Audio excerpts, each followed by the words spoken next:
as you are very well aware, Xiaomi is working on next generation fitness tracker, that is Mi Band 5. And now that we are getting closer to the launch, few of the new things have come to light. Most of them are great news except one. Yeah, we will go through all of that right now.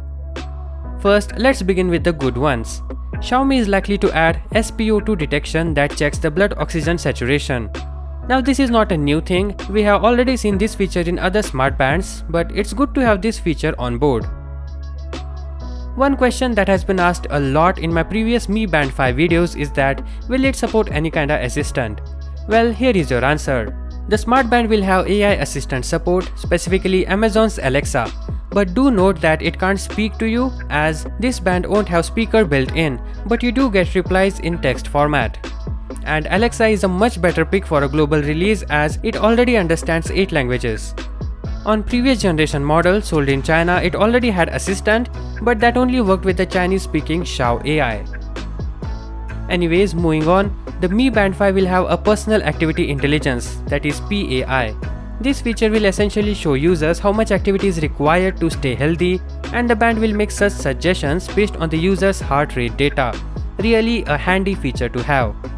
This band will also have some features specifically built for women. And according to previous leaks, the fitness tracker is likely to feature 1.2-inch OLED display, which is bigger than the one on the Mi Band 4 and is expected to come with a bigger battery as well.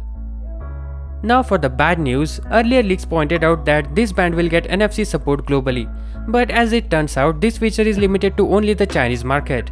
This might not be a big deal for few, but for some people it's a deal breaker. From other tidbits from Tizen Help report, the global version of Mi Band 5 that might be known as Mi Smart Band 5 will carry the model number XMSH11HM. Also, the band is likely to launch sometime at the end of June or at the beginning of July, but will be launched in China first and will be available in other countries later on.